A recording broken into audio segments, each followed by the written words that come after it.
বন্ধুরা, আজ আমরা যাচ্ছি ভারত সেবাশ্রমের বাৎসরিক অনুষ্ঠান দেখতে। আমি, আমার ছেলে, আমার হাজবেন্ড তিনজনেই গিয়েছিলাম বাৎসরিক অনুষ্ঠান দেখতে। আমরা ভারত সেবাশ্রম থেকে দীক্ষামন্ত্র নিয়েছি। আগে জানো তো আমরা মাঝে মধ্যেই এই ভারত সেবাশ্রমে আসতাম, কিন্তু এখন আর আসা হয় না। যাই হোক, আমার হাজবেন্ড কিছু দান করে নিল।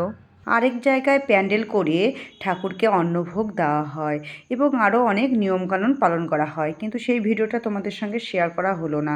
যাই হোক, এরপরে ঠাকুরকে দেখো আবার মন্দিরের ভিতরে নিয়ে এলো।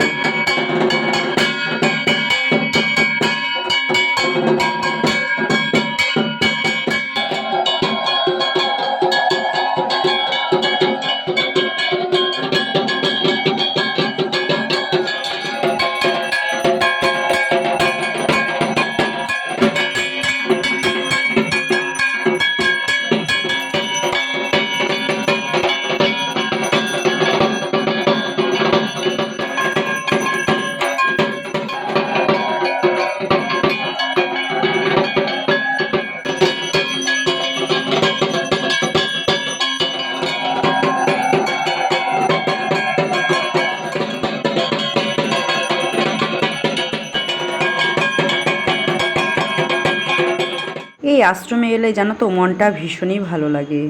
প্রচুর লোকজন এসেছিল এই বাৎসরিক অনুষ্ঠানে। 3 দিন থেকে এই আশ্রমে অনুষ্ঠান হয়, কিন্তু আমরা এসেছি অন্তিম দিনে। ভারত সেবাশ্রম থেকে দীক্ষিত তারা যে শুধু এই বাৎসরিক অনুষ্ঠানে আসে তা কিন্তু নয়, যারা এখানকার দীক্ষিত না তারাও আসে। আমরা মন্দিরের ভিতরে সব ঠাকুর দর্শন করে তারপরে বাইরে বেরিয়ে এলাম। মন্দিরের বাইরে আরেকটি জায়গা আছে, যেখানে বিশাল প্যান্ডেল করে অনুষ্ঠানের আয়োজন করা হয়েছে।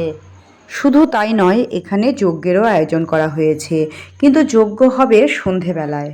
এখানে বিশাল আয়োজন করে খিচুড়ি খাওয়ানো হয়।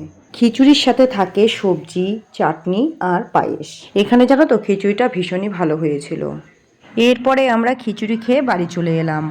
তারপরে আবার সন্ধেবেলায় আশ্রমে গেলাম যজ্ঞ দেখতে। যজ্ঞ দেখতেও প্রচুর লোকজন এসেছিল।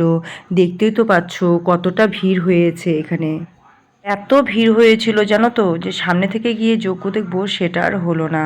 যাই হোক, দূর থেকেই দেখতে হলো। এর আগে জানো তো আমি কোনোদিনও যজ্ঞ দেখতে আসিনি। প্রতি বছরই দুপুরে আসি, কিন্তু রাতে আর আসা হয় না। কিন্তু এবছর এলাম, কিন্তু সামনে থেকে যে যজ্ঞ দেখবো সেটা সম্ভব হলো না। ভিডিওটা এখানেই শেষ করছি, দেখা হচ্ছে পরের ভিডিওতে।